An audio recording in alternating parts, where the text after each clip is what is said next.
Alright guys, it's Chatterbox Reviews, coming at you guys with Salvation, Season 1, Episode 11, Review.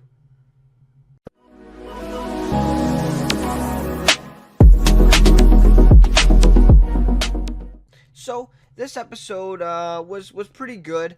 There was a couple of scenes that I actually really liked in this one that were good. A little bit of background was brought up, so that was good. I love when that happens. Obviously, a lot of, some unrealistic stuff again. You know, some scenes that I didn't really like and, kind of ruined it for me with, thinking, realisticness here. But, yeah, it's a CBS show, so, a CBS, drama, something like, all those shows are kind of the same. They stretch the facts a little bit and focus more on the plot and the characters, which is, good and bad, right? I mean, and usually all the actors are really good in their roles, and that's, totally true for this show as well. So, yeah, so it was a decent episode. I don't know. I feel like the last episode was good, but this one, I don't know. I like last episode better, for sure.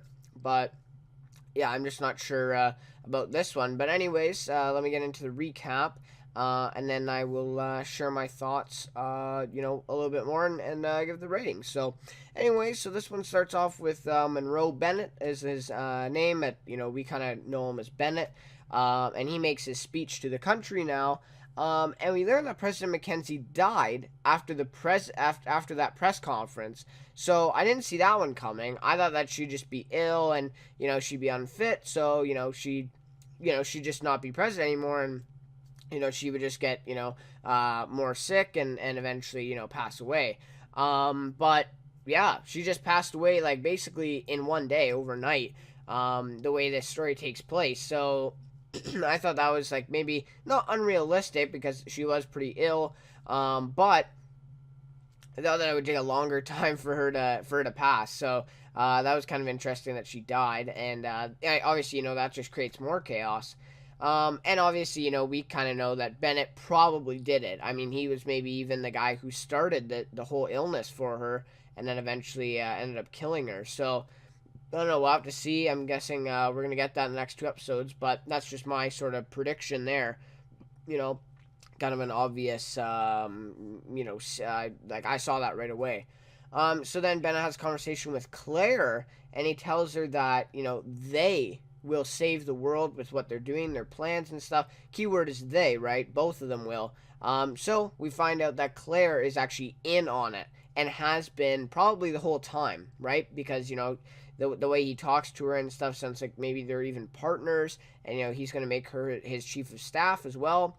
So maybe, she just, started, helping him out and joining the whole, inner circle thing.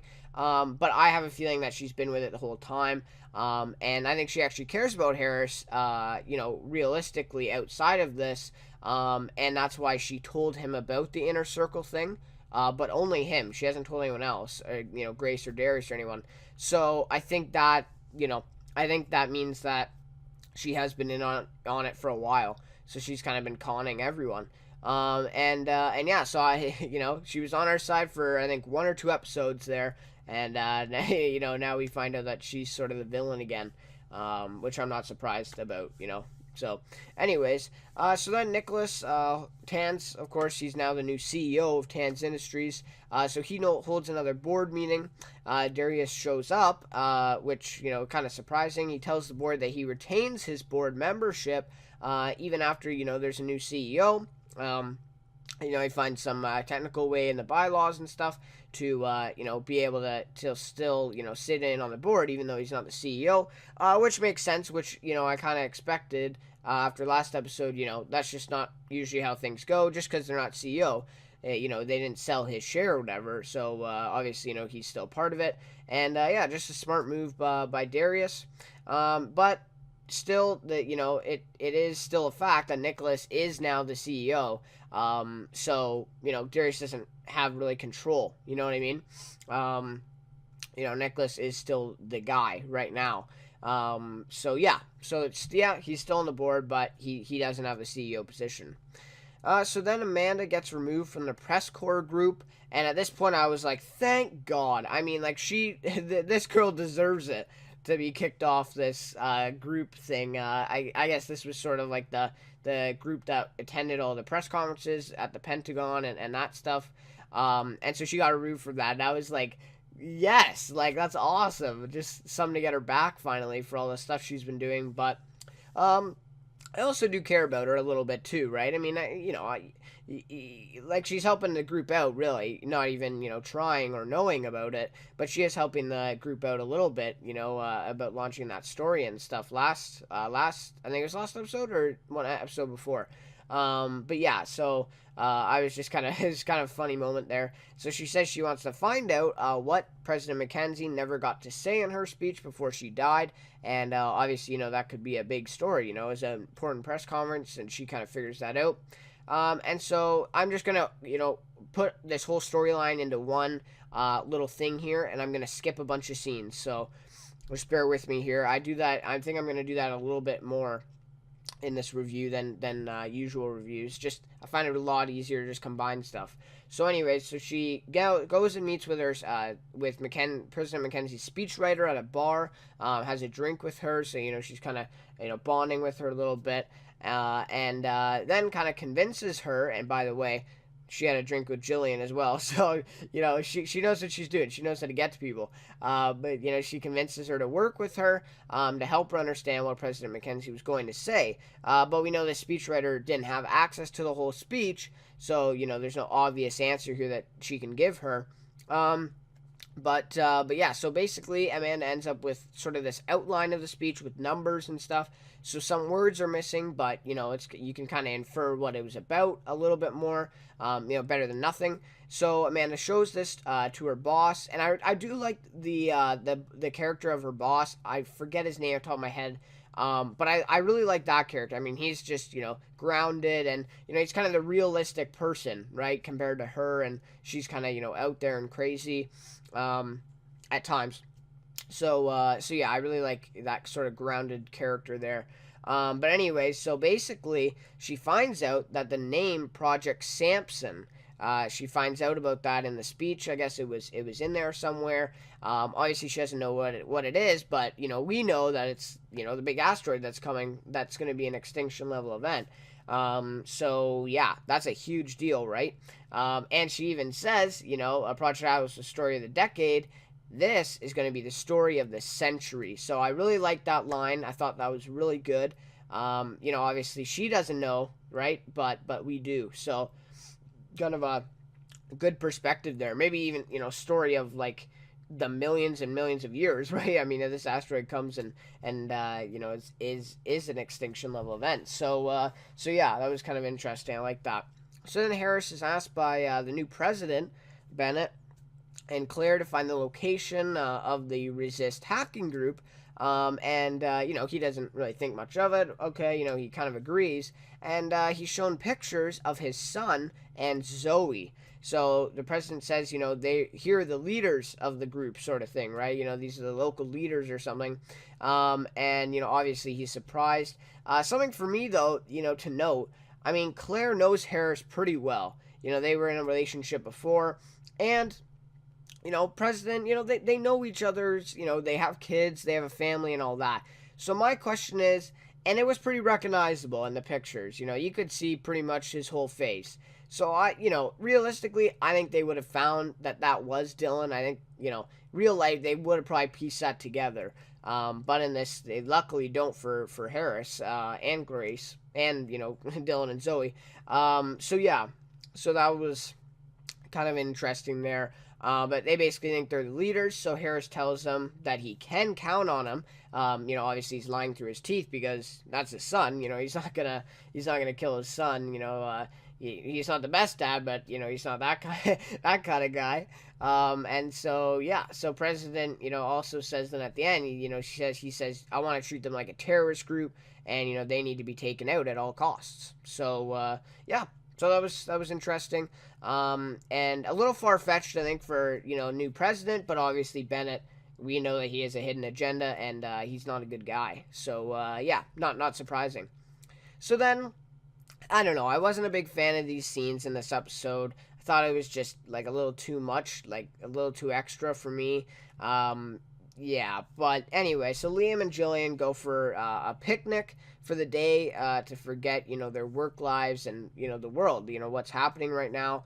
And it's kind of weird how it was brought about too. Like Liam just kind of randomly mentioned it, and then it happened. So I don't know. Yeah, I don't know. I'm not a big fan of it, but just supposed to be a happy day. But I did enjoy, sort of the montage of them playing around at the park. And kind of like playing with the kids. It's actually kind of funny. And then they, that Liam I think breaks the swing or something. So that was cool. That was probably the best part of it all. Was that little, montage thing. And also, I just want to point out that that was the first time, we've seen some upbeat scenes in this show. Pretty unusual, right? I mean, we've seen a lot of, negative, world-ending type of stuff. And it was nice to see these upbeat scenes between Liam and Jillian. So I will give it that. But I think they could have conveyed it in a different way, than them going for a picnic and whatever.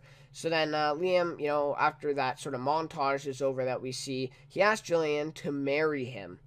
And, like, I don't know, this is, like, right after they're talking about, like, bucket lists and stuff they want to do. And that, Jillian says, I want to get married and have kids or something. And Liam says, marry me or something like that. And it's like, really? Like, isn't that a little sudden? Like, I don't know. I thought it was kind of ridiculous for Liam to even say that. And then it was even more ridiculous for Jillian, saying, I love you, and saying yes to it, basically. So, I don't know. I thought that was insane that, they can just do that all of a sudden. Yeah, I just thought it was like a WTF moment, kind of out of the blue. And this is after last episode. They were just in an argument, and Liam almost got in a fight with this Mason guy who, was getting pretty close to Jillian. So, I don't know. I think it was way too sudden. Way too early for this. I think maybe, like, down the road, season 2 or something like that. But, I don't know. That's just my opinion on this. So then Grace gets into Tanz Industries. And it's just kind of a suspenseful moment because, they find out that there's a security breach and it's kind of announced on the loudspeakers there. So Darius actually is up at the treehouse office there, he calls it, with Tess.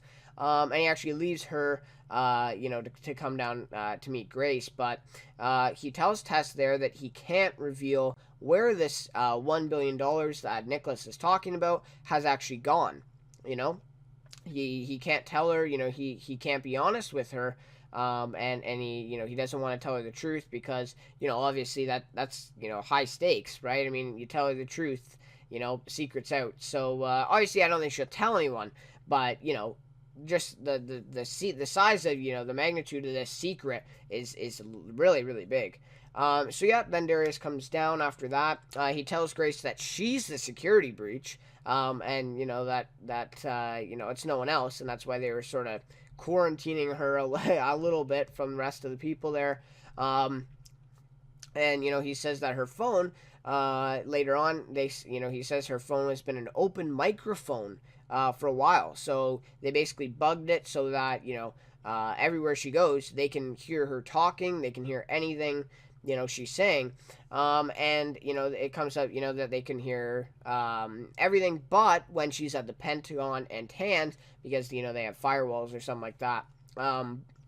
So that was an interesting twist. I didn't see that coming. But then we kind of see this flashback of Grace remembering that Zoe was, in her purse kind of, and actually, touching her phone a little bit. And so she figures out, slowly that Zoe was actually the one who bugged it. Which is interesting. I mean, that's kind of a big backstab move. Her own daughter did it, which is, just crazy. But yeah, so it also shows, the lengths that Zoe's going to right now with Dylan and the hacking group. So yeah, that was an interesting twist. So then Tess and Darius have another heartfelt moment back up in the treehouse office. I really like all the scenes in the treehouse. Like, I feel like big stuff happens up there all the time.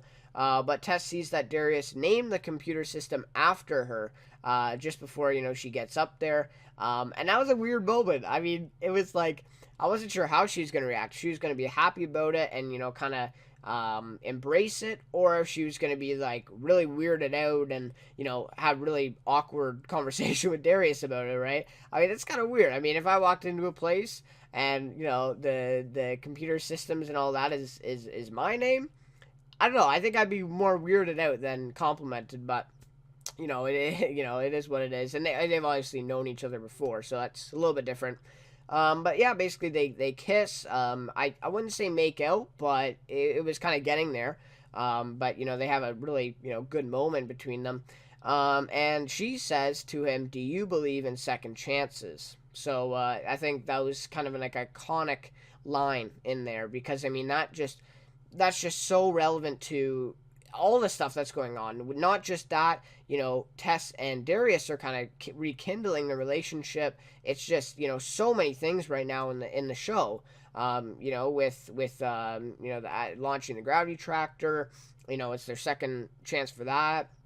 Him trying to get the company back. They get a second chance for that once Nicholas took it over. So, it just applies to so much, that's going on in the show. So I thought that was really good. So then Darius ends up, after this kind of scene where they they kiss and they're kind of getting close again. Darius decides to show her the salvation ship, and finally starts opening up to her, telling her the truth about it, and tells her ultimately where that $1 billion went. So yeah, that was a big scene. I still love when they show the salvation ship. I think it just looks really cool. Again, really unrealistic that, this thing would just be in a bunker in the ground. That's just a little, crazy. But anyways, yeah. So I like that scene there. So then this was just too much for me personally. But Jillian and Liam go to this hospital in Providence, and we actually meet Liam's mom named Ellen Cole. So that's not the part that was too much. Sorry, I'm talking about the stuff that's about to come. But I really enjoyed this. I really enjoyed that we learned more about Liam's background. I've been preaching that since I think like episode 5 or 6, and really happy that we got to see it. Now, it's a weird past, and that's exactly why we have to explore more of it, right? I love to find out the background of these characters, get to know them a little bit better. And I will say, I wish the show did it earlier. I think this is a little too late. Episode 11, we only have 2 episodes left of this season, and that's it. And we've been, riding with Liam the whole way through. So I think they should have shown this a lot earlier in the season. But this was a good way to connect it and bring, his past up. So, yeah, so we meet his mom. She tells Jillian the story of, how she became Liam's mother, because obviously, she's not his, biological mom. As we see, she's black and he's white. So, it was kind of a obvious thing there. So, yeah, Liam's real teenage mom left him, and, couldn't parent him. So that's, kind of an interesting past. Obviously, he never. I don't think he ever really met his real mom. So it didn't, affect him to the degree, that it could. So yeah, but basically, Ellen, who was a nurse at the time at that hospital, decided to adopt him. And yeah, so that was an interesting story. A good way to tell it, how the mom was telling Jillian, and obviously telling us at the same time, because we didn't know. So that was really good, and I love to learn, about his background. I would have liked to even get more from that. Maybe how he, was raised, where he, was born, or not born, not born, but like where he, kind of grew up, sort of thing, right? Then this is like he dropped the bomb. Liam then tells his mom that Jillian and him want to get married. And I think, his mom says, how long have you known her? And I think he said like 53 days or so. Like, it's just ridiculous. Like 50, like, it's crazy. Obviously Ellen isn't happy with it. And it says it's ridiculous. And I'm like, somebody has some common sense here, right? Like, come on. So yeah, I like that scene with Ellen, and I totally on her side. I think she has every right, to say that's ridiculous. But obviously, she's going to be there for her son in the long run, and we see that later on. So yeah, but that was a really interesting scene, and a good way to introduce her. So then Harris and Grace go to this resist hacking group at the factory, after I think Darius gets the location for them. yeah, so then Harris goes in alone. He decides, he says, Zoe would, not want to see her mom right now. So he leaves Grace in the car. And at this point, I thought that maybe he is actually, kind of playing towards Bennett, because he goes in alone. He, takes out his gun. Now he's armed. And he goes into this factory. So I was thinking maybe, but he wouldn't kill his son. I knew that, or he wouldn't hurt him. So I knew that something was up here. But basically, Harris walks in and he completely falls for the trap. Which, I mean, this guy's supposed to be the Secretary of Defense. And he falls for this. I mean, I even, could see it coming. But anyways, so he falls for this trap, and this girl kind of has him at gunpoint all of a sudden. And I think there was like a commercial break too in there, so that was kind of suspenseful. But then Dylan kind of comes down, calls off the girl.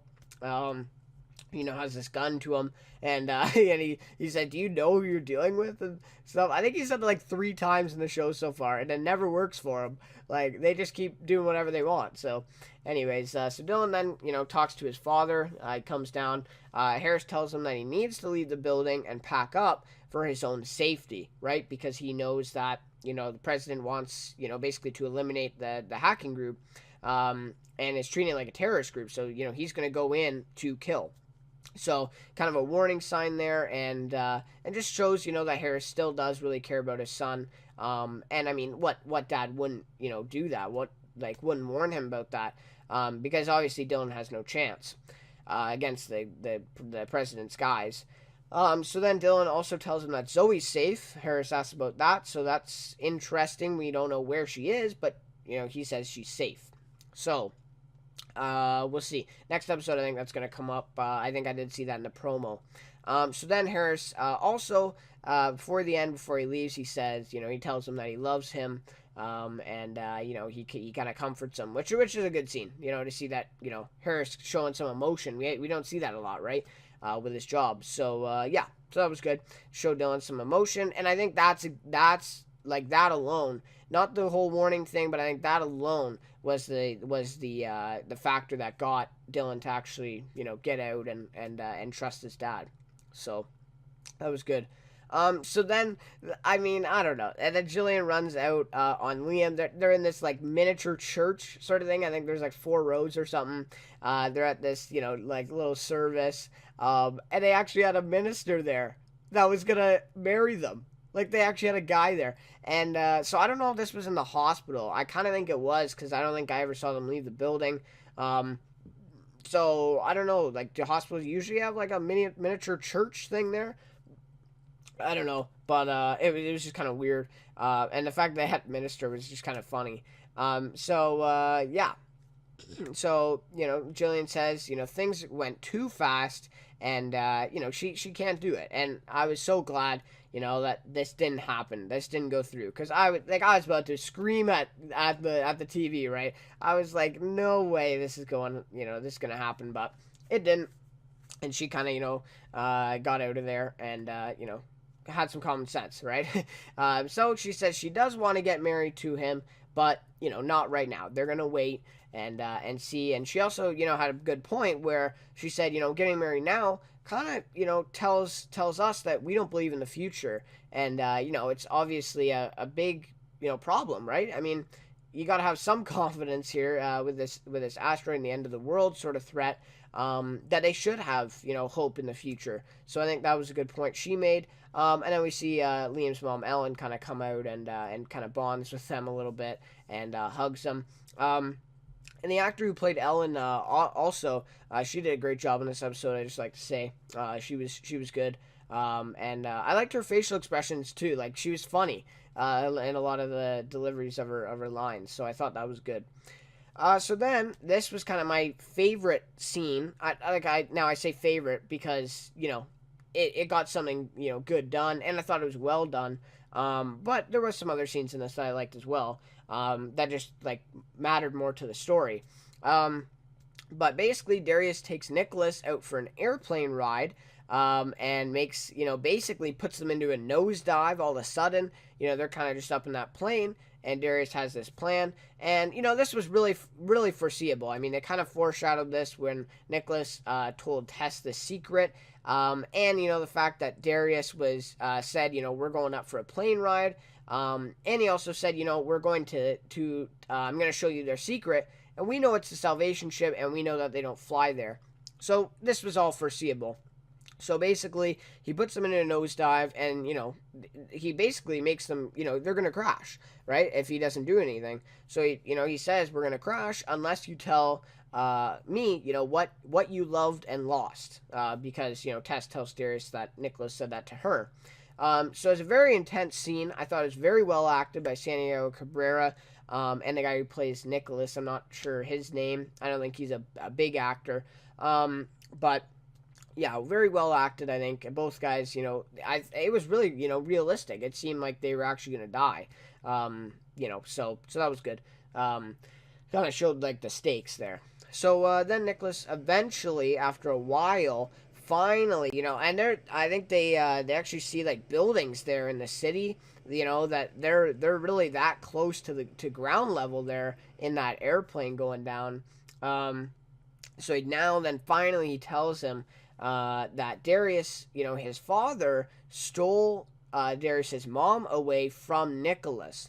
So, they kind of had a relationship, and then obviously Nicholas's brother, who's Darius's dad, stole, the Darius's mom away from him, and kind of took him for himself, and then obviously they had Darius together. So that is why then Nicholas says that, that he stole Darius from them, which is really messed up. I mean, really, like, I don't know, like, that's messed up. Like, your brother steals your kind of lover or whatever, right? Your partner, and you just steal their son. Like, that's pretty messed up. Like, for a guy to do. So for an uncle to do. But obviously, he says that I did really love you, right? Like, it wasn't just out of spite or anything. He actually did love Darius, and yeah, that's kind of why we find out that's why he raised him. So yeah, I thought it was messed up, but we also, we see his reasons now as well for it too, right? We kind of get why he did it. So that was good, and yeah, basically, that's it. He tells him the truth, and Darius kind of puts the throttle back up, and they're safe. So they they end up surviving that, surprisingly. But anyways, so then just to wrap things up with this is Darius then makes the deal with him afterwards when they're having a drink, to become the CEO again, but partly. He says that Nicholas can manage, I think, the business aspect of things, and Darius can basically be the face and do stuff with technology and stuff like that, and that's what he's good at anyways, right? So I think that was a good deal for both sides, and I think Nicholas is just lucky to even still have a part in the company at this point, right? So anyways, I thought that was a good deal, and really smart of Darius to kind of slide that in there when they were kind of bonding. So that was good.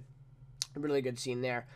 So then, to end off the episode, was a really interesting scene here, and I thought it was really well done as well. Claire then, they're in the Oval Office, and she shows Harris the video of Resist being taken care of, she says, and basically we just see a huge explosion, and I mean, it was crazy, and we also saw it on the news that they framed it as the factory was leaking gas or something, and it exploded. So they're obviously, lying to the public here.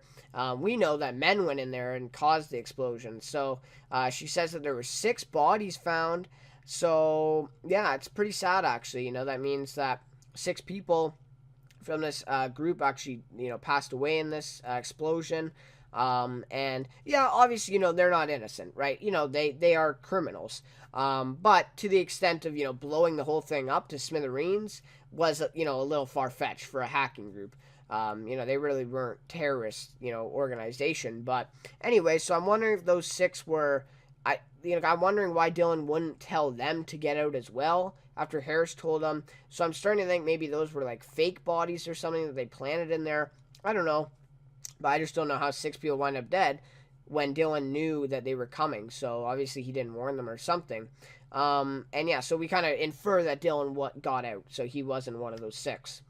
So then Claire tells him that the president really, appreciated his help and now trusts him. So, Harris has kind of gained the president's trust as well in this. And she says that, I think Harris says, what can that trust get me? And she says that you could, join the inner circle. You could become, one of us, sort of thing. Yeah. So Harris is kind of, smiling or whatever. And I think he says, this is cause for celebration or something. And they walk out of the room, and then the door closes. That's the episode. So yeah, it just seems to me, at least, I really hope that Harris is completely playing Claire. And we see at the very end of that episode his kind of facial expression. Kind of see him like smiling, or not smiling, but like kind of like sad, and he looks around at the Oval Office and he's like, really, like, these people do not deserve this. That's kind of what I got from it, right? But yeah, so it just seems like he's completely playing her, and the president for that fact, to get inside information and try to get to the bottom of this and, in the long run, stop them.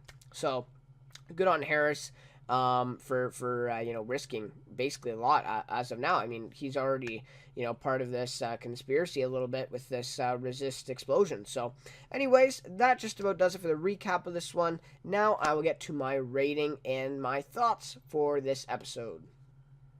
So my rating for this episode will be a 3.7 out of 5. Like I said, I liked last week's episode better than this one. Personally, I just thought it was quite a bit better. But this episode, not a lot of stuff happened. We kind of just progressed the storylines. We never got really any conclusions to any of them.